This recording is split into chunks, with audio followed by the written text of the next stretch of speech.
All right, the book of Joshua. We've begun it. For those who weren't here, we have outlines here. 3 are left.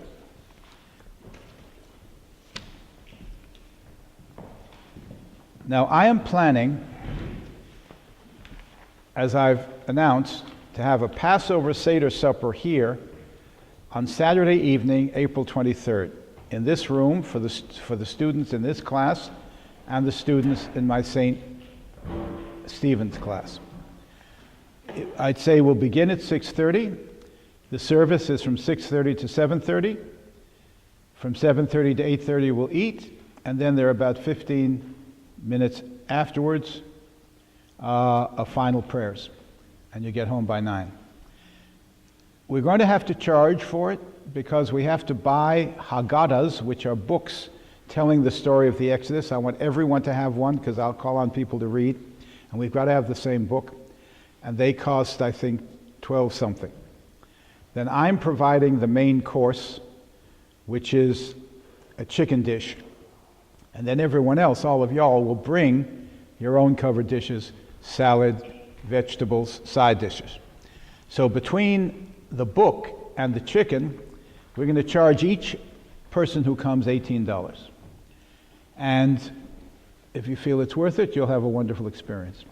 So think about that, and we'll be inviting everyone in this class, and then everyone in the St. Stephen's class. We might have as many as 60 people, because I've got 25 students in that class, and they have wives and husbands and all that. People tend to have wives and husbands and all that. All right. So I'm going to have to figure out how many people are coming, and then order 60 portions of chicken and 60 Haggadahs, 60 books. Pardon me? You're not going to do potluck like you thought at first? Yes. Oh. I'll supply only the chicken. Okay. But y'all will bring salad, vegetables, potatoes, whatever else you want to bring. No noodles. Passover, you don't eat noodles. No bread. No bread. No bread, no noodles. Nothing leavened, but potatoes are good. I'll tell you what. I mean, it's not really kosher. Yeah. So, because it's in a church, and I'm the only one who can only eat the kosher for Passover food. But noodles would be a little bit much on Passover. Unless they're Passover noodles. Yes, but all right, then you bring the noodles. All right, then don't bring the noodles. When is it? April 23rd. Saturday night, the 23rd of April. Second night. All right. They're not very good, but if you want to get them, all right. All right. I'm sorry, I won't. Now, Saturday night, the 23rd. Friday night, the 22nd, is the first night of Passover. April or March? April 23rd. Why have that on a Wednesday? It is not. You're on BC. This is AD. There will be on every table a Seder plate with an egg and a bone and all the symbolic things, and you'll designate at each table one person. When I say, what is the meaning of this egg, somebody will hold it up at each table. And then I'll ask people to read at each table. And I'll ask you to read. We'll do it. I'll do the Hebrew, you'll do it in English, and I'll say, read, Mrs. Wallace, read the next paragraph. Or each table could pick a designated reader. We'll do it that way. We'll see. We'll work it out. It'll be great fun. If you haven't seen a Seder, it's great. We're going to be in Connecticut. All right, there you are. Do it during the following week. No, got to be done on Passover. Okay, now we have them. They've crossed the Jordan River just as they crossed the Red Sea. The point of these early chapters is to show how the power of God, which was in Moses, is now in Joshua. Ish asher ruach bo, a man in whom is the Holy Spirit. That's why God said, choose Joshua. But the hero is not Moses, and the hero is not Joshua. The hero is God Almighty. So he can work through Moses, as he did for 40 years, and now he works through Joshua. And the same spirit that was in Joshua, in Moses, is in Joshua. So in these early chapters, everything parallels the experience under Moses. He led them across the Red Sea, which split. Joshua leads them across the Jordan River, which split. Now everyone knows the Red Sea split, but very few people, in churches at least, know that the Jordan River split too, just the same way. And they went across the river into the Promised Land, and that's where we find them. They already sent spies. Moses sent out spies. Joshua sends out spies. And they went to Jericho, the first town they were going to conquer, and there they went to the prostitute Rahab, and she told them what they wanted to hear, that all the soldiers who came to her, because Jericho was really a fortress in those days, not a city, were terrified because they heard about the miracles God had done in the desert for the Israelites. So they've already lost the war. They believe the Israelites are going to come and conquer them. Their hearts have melted away, she said. So they got that information, they escaped. They made a deal with her that when they conquer Jericho and destroy it, her house will be saved. And put a red cloth in the window, beginning of the red light district, literally, areas of prostitution. And didn't have lights, so she put a cloth. And when we see the cloth, the Israelite soldiers won't touch your house. But don't let anyone leave your house, because if anyone goes into the street, their lives are forfeit. Stay at home, and we won't touch you. All right. So, having made that deal,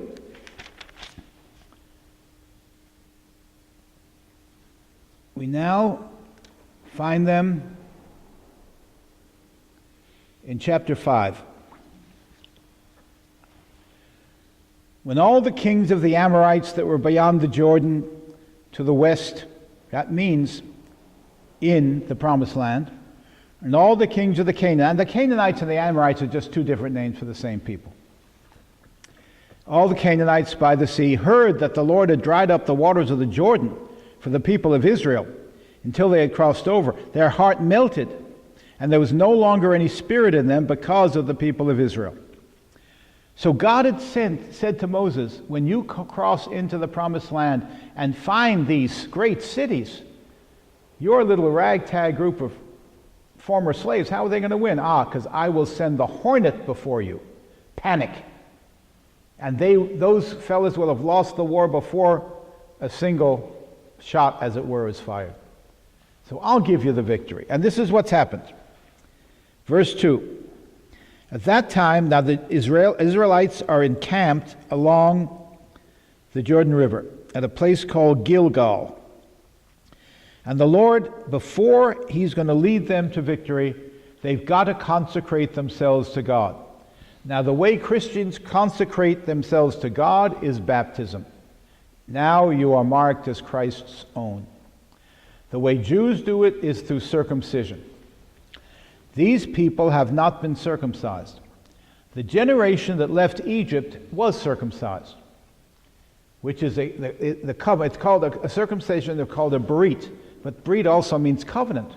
So the covenant sealed in the flesh of Israel is the circumcision. The idea being, if you can control the activities of that organ in the name of God, you can control all your activities. And that's why I guess they do that organ rather than the finger or something. In any case, it's self-control. Don't do what I tell you, do what God tells you to do. Many people think that's the essence of religion. All right. The people who left Egypt were circumcised, but they all died in the wilderness except Joshua and Caleb and, of course, Moses himself. So the people, the generation born in the wilderness, 40 years after all, a lot of people were born, and the others all died out. They had not been circumcised. They were a little busy. But now, before they take this land in the name of God, they must be consecrated to the Lord's service. And so there's a circumcision ceremony in which all the males are circumcised. At that time the Lord said to Joshua, verse 2, make flint knives and circumcise the people of Israel again the second time. That doesn't mean a man can be circumcised twice. It means that a second time in the new generation. The first time was back in Egypt for the earlier generation. So Joshua made flint knives and circumcised the people of Israel at Gibeath Ha'arot. And this is the reason why Joshua circumcised them. All the males of the people who came out of Egypt, All the men of war had died on the way, in the wilderness, after they had come out of Egypt. Though all the people who came out had been circumcised, yet all the people that were born on the way in the wilderness, after they had come out of Egypt, had not been circumcised. For the people of Israel walked 40 years, etc., etc. So, verse 8, they're all circumcised. When the circumcising of all the nation was done, they remained in their places in the camp till they were healed. And the Lord said to Joshua, "This day I have rolled away the reproach of Egypt from you." This is clever. Galal, to roll away. The knife going around the organ is rolling around. So Galal, Gilgal, means the place of rolling away the reproach of Egypt. What is the reproach of Egypt? That if you're slaves to another people, you take on their customs and you forget your own. And that's the problem. So we now have our own land, and we are going to go back to our command by God that he gave to Abraham to be circumcised. This day I have rolled away the reproach of Egypt from you, and so the name of that place is called Gilgal, to roll away, to this day. To this day, well, when the Deuteronomic historian rewrote all this material, it was about 650 BC. So this was 600 years in the past. We're in chapter 5, verse 10. Joshua. When the people of Israel were encamped in Gilgal, they kept the Passover on the 14th day of the month, which we're about to do in this church. Apparently, they hadn't kept it in the wilderness. It's a holiday that seems to assume the presence of the Promised Land in some way. Well, of course, we do it in America and all over the world. But it's the last word at the end of the Seder service we say next year in Jerusalem. Now, some people take that seriously, literally, and want to go to Jerusalem and believe Jews should all be living in Israel, and others take it symbolically. Because the fact is, if I want to go to Israel, I can get in a plane tomorrow and go. I don't have to say, God, next year bring me to Jerusalem. So for people like me, Jerusalem has a spiritual meaning. I mean, next year closer to you, that kind of thing. Nearer, my God, to thee. Jerusalem being the holy city where we live with God. But however you mean it, the Passover is celebrated here in Israel. Maybe for the first time, maybe just the first time in a long time. On the plains of Jericho. Verse 11, on the morrow after the Passover, on that very day, they ate of the produce of the land, unleavened cakes and parched grain. Unleavened cakes, matzah we call it today, which Jews eat for 7 or 8 days, depending on your denomination, during Passover, and we're forbidden to eat bread or any leavened product to remember the going out from Egypt. Matzah is the bread of affliction. And the manna ceased. They don't need it anymore. Now God will have them, well, if the manna ceases, how are they going to eat? Off the land, yeah. There was, in the desert there was no food, so they had to have manna. Here they don't need it. And they ate unleavened cakes. And the manna ceased on the morrow when they ate of the produce of the land, and the people of Israel had manna no more, but ate of the fruit of the land of Canaan that year. Now, a very important episode. This story tells us, now remember, let me just recapitulate. We have here raw material about Joshua, which has been rewritten by the Deuteronomic historians. And that's something that the average Bible reader is totally unaware of, and I explained it in detail, but I'll go through it very quickly now. The book of Deuteronomy is alleged to be written by Moses. Pious people still believe that, many of them. But the scholars say, no, the book of Deuteronomy was not just discovered in 620 BC in the Temple of Jerusalem, it was written shortly before by temple priests who were eager to consolidate the worship of God in the Jerusalem temple and do away with those local shrines, because God in those shrines was worshipped syncretistically with pagan gods. Syncretism, the combination of two or more religions. And they wanted to keep their eye on the religion at a central shrine. And so one of the major points of Deuteronomy is, together with absolute monotheism, only one God, the consequentialist theory of history. If you're good, God will give you blessings. If you're bad, he'll give you curses. And centralization of worship in the place where I cause my name to dwell, which they assumed was the temple. So what we have here is a text which has been heavily reworked by the Deuteronomic theologian. The book of Deuteronomy has those three big points: monotheism, if-then theology of history, centralization of worship. It had such an impact when it was discovered, and the king declared it was the actual words of Moses, that there was something called the Deuteronomic Reform. The king sent out his army on horseback to destroy local shrines, because he wanted everyone to have to come to Jerusalem on pilgrimage to worship God legitimately without mixing it with paganism.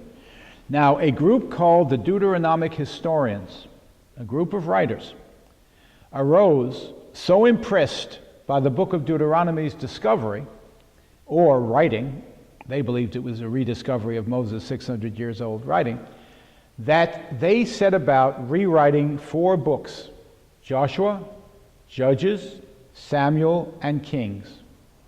Those books were already written, but in a very jumbled way. And they rewrote them applying the standards of Deuteronomy. So every king who didn't remove local shrines is denounced in the book of Kings. Everybody who doesn't do good gets curses, like David, who slept with Bathsheba, killed her husband, and then the rest of his life is ashes because he's being punished in accordance with the consequentialist view of history. Did it really happen that way? Frankly, I think human life is not that neat. You don't have nothing but success, then you sin with Bathsheba, then you have nothing but failure. But that's how they rewrote it. And here, they took this very disparate story of Joshua and they organized it. Did Joshua conquer the land the way the Deuteronomic editor says? Doubtful. But this is what they have. Joshua led them across the Jordan, and then there were 3 military campaigns. Bottom of page 1 on the handout. Campaign 1, Central Canaan.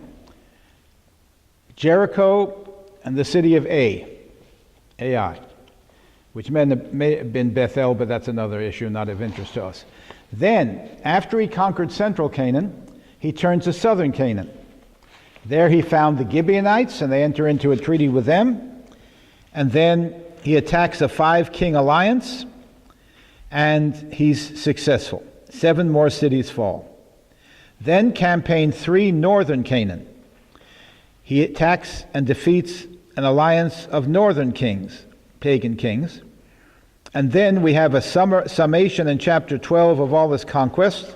And in chapters 13, following, the land is divided among the tribes. But in 13 to 22 has not been reworked so heavily by the Deuteronomic theologian.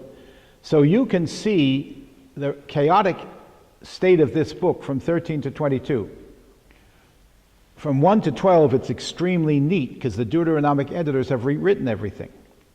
Chapter 23 is the Deuteronomic historian's version of Joshua's final meeting with the people, his farewell meeting. And then chapter 24, a detailed account written by the Deuteronomist of how Joshua assembled the tribes at a place called Shechem, important because that's where Abraham first came when he entered the Promised Land. And he put half of them on one mountain and half of them on another. They represent the blessing and they represent the curse. And he says, if you abide by the following rules of God, and he lists them and lists them, lists them, then the people on the mountain of blessing say, he said, you'll be blessed, and they all say amen. But if you don't keep God's laws, and he lists all the bad things they could do, the people on the mountain of curse, he says, you'll be cursed, and they say amen. So he engages the people, and right between them he builds an altar, between these 2 hills. Either or. If then. If you obey God, you'll get blessing. If you disobey, you'll get curses. And that's the end of the book. All right, so the first 12 chapters and the last 2, 23 and 24, have been heavily reworked by the Deuteronomist to make a very neat picture. There were some hands. Yes, ma'am. Do you still believe that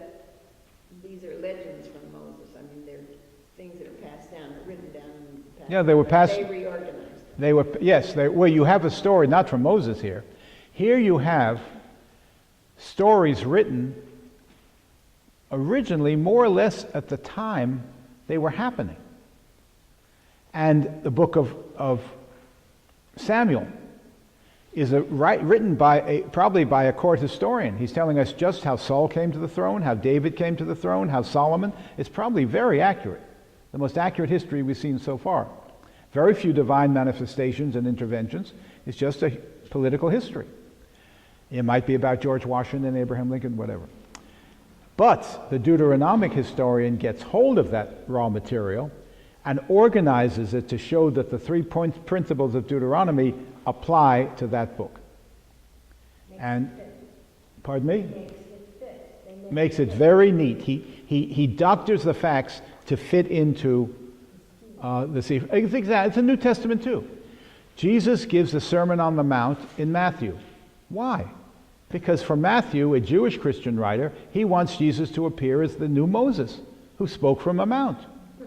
Luke, a Greek who doesn't give a damn about Moses, forgive me, Luke, a Greek, has Jesus give virtually the same sermon on a plain. Because Luke is interested in showing how we share the common humanity with Jesus, so he literally puts him on our level. He's not completely, he's also divine, but he's stressing the humanity. In Luke, the centurion who sees the crucifixion says, "This man was innocent." In Mark, he says, "This man was the Son of God."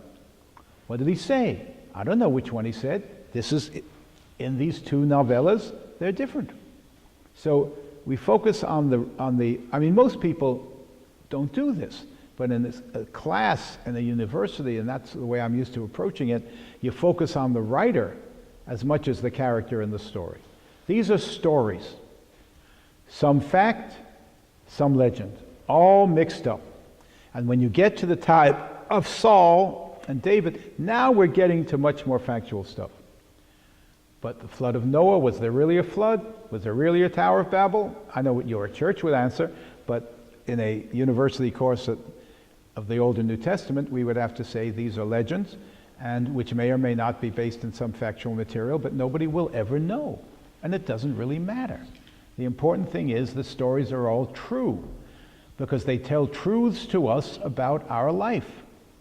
That's how I can go from church to church on a weekend. Because each one speaks to me, telling me some truth about my life. Not that they're telling me factually what happened 2,000 years ago, but they're telling me what's happening with my life now.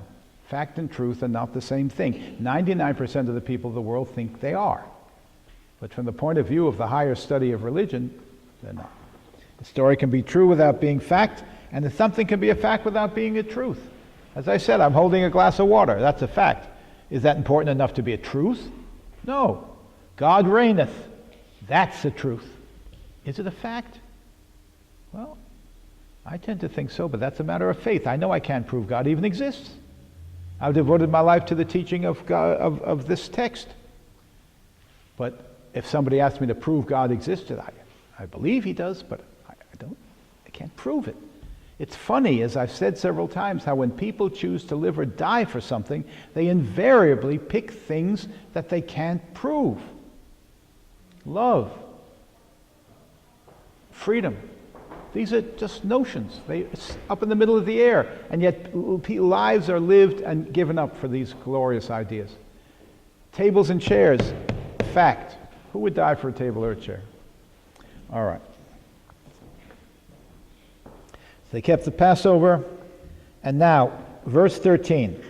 This is a very important passage. We saw that they were circumcised in order to consecrate all their efforts over the next years of conquest to God.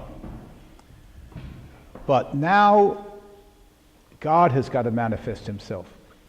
This is an extremely important passage. When Joshua was by Jericho, so they are camped over against Jericho, which is all shut up for fear of the Israelites who have just arrived, he lifted up his eyes. He goes to inspect the walls of Jericho, And he lifts up his eyes and looked, and behold, a man stood before him with his drawn sword in his hand. That's a surprise. Who is he? And Joshua went to him and said to him, "Are you for us or for our adversaries?" And the man answers, "No." That's not what the question calls for. Joshua wanted to know, are you on our side or on the Jerichoan side? A man in the white robe, I presume a white robe, I like to think of him in the white robe, with a sword drawn. He says no. Why does he say no? Because he's for everybody. Well, he's from God. Because he's a representative of God. It's the wrong question. And there is no right answer to the wrong question. When Jesus was asked, what's the great commandment? No answer. He gives two commandments. To answer one, either love the Lord your God, your neighbor as yourself, would be false. It's the wrong question. He answers the question, what are the two great commandments? All right. This angel, as it turns out to be, answers the question by not answering it. No, it's the wrong question, Joshua. And I'm not going to answer the wrong question. Here's a third possibility. As commander of the army of the Lord, I have now come. The Tsar Tzavah Hashem, the angel, the commander of God's hosts. And then Joshua immediately realizes his terrible mistake. He has it backwards. Joshua fell on his face to the earth and worshipped and said to him, "What does my Lord bid his servant?" It's like saying, don't ask what your country can do for you, ask what you can do for your country. I asked what you could do for us. I should have fallen to my knees and said, what can we do for you, God? And he realizes it. He completely reverses. How often do we approach God, what can you do for me? Oscar Wilde, who was infinitely clever, not always accurate but hilarious, said women, he didn't have much use for women for a variety of reasons, women treat men the way men treat their gods. They worship them and are always after them to do something for them. God, he's above that, but he said, women represent the triumph of matter over mind, as men represent the trial of mind over morals. He said, not nice. He was not nice, but he was funny. Well, pardon me? Yes, he certainly was. Like Mr. Trump, but Mr. Trump thinks like an 8-year-old. Oscar Wilde was a genius. A minor genius, but a genius. Well, Joshua is shocked into asking the right question. So how often do we worship God and constantly ask him to do things for us? I think we've got to be very careful about prayers of petition. What do we ask for? If I ask for health for my loved ones, that's a good prayer petition. If I ask for the strength to do God's will, let me be an instrument of thy peace. St. Luke has a great prayer. He talks about all different prayers, and then he says, Lord, have mercy upon me, a sinner. Now there's a prayer. Well, but it means we don't go on sinning. You have to stop. So some prayers of petition for a loved one's health, even for our own health, so we can go and serve God, of course. That's, I think, legitimate, but you don't ask him. I've seen basketball games where the guy going to shoot the basket, he crosses himself before sure. Now, if he's dedicating his talents to God, that's one thing. But I have a feeling he may be asking God's help with the basket. This is all God Almighty has to do, get a basket for him. It's trivializing religion. Other examples of that. God, I haven't studied, but get me an A on the midterm. How many students have said that? So, a lot of our prayers of petition are like this. What can you do for me? When it should be, God, what can I do for you? All right. So Joshua falls to his face, and what does my Lord bid his servant? And the commander of the Lord's army said to Joshua, "Put off your shoes from your feet, for the place on which you stand is holy ground." Where have you heard that before? Moses. So the whole point of these early chapters in Joshua is that Joshua has become the new Moses. And the people must follow him just as they followed Moses. The saga goes on even though Moses died. And Joshua did so. He removes his sandals as a sign of the holiness of the earth. That's why Orthodox Jews wear yarmulkes. They cover their head all the time, because in the East, in the West here, we take our hat off to show respect. But in the East, where Judaism comes from, they cover their heads. And if you look at some of those movies about Jesus, whenever he starts praying, he'll take his cloak and he'll put it over his head. And that's probably very accurate. All right. Different customs, different actions. Same meaning. Chapter 6. Now, number one campaign, military campaign led by the great soldier Joshua, central Canaan. And the first city you get to, if you cross the Jordan, right at the center of the Jordan, between the Sea of Galilee in the north and the Dead Sea in the south, is Jericho, the city of palm trees, a beautiful place. Now Jericho was shut up from within and from without because of the people of Israel. They're terrified. None went in and none went out and none came in. And the Lord said to Joshua, "See, I've given into your hand Jericho with its king and mighty men of valor. I've already given you the victory." Now when you believe that, how can you lose? How did the Confederate armies beat the overwhelming might of the Yankees for 4 years? Because when Stonewall Jackson or Robert E. Lee led them into battle, they knew they had the greatest generals on earth at that time. And they could beat anybody, even if they were outnumbered 2-1, as they were in almost every battle. "I've given unto your hand Jericho." If you believe God has given it to you already, you're pretty well going to win. "You shall march in that, but this is what you shall do. To show that I'm giving it to you in a miraculous way, you're not going to get credit for the victory. I should get credit, because I am the captain. I am the Lord, of whom that angel was the captain of the hosts of the Lord, who are invisibly fighting for you. You shall march around the city." You don't attack it. You march around it, all the men of war going around the city once. The next day, you march around the city again. You do it for 7 days. And on the 7th day, you're going to march around 7 times. And you're going to blow your trumpets and shout, and the walls come a-tumbling down. They're going to collapse. Now, I said there's something curious about the book of Joshua. They give you miracle accounts, but then they give you a way of understanding it in a naturalistic, non-miraculous way. We saw how they crossed the Jordan. God made the waters stand up. But then we hear that Joshua had actually put 12 boulders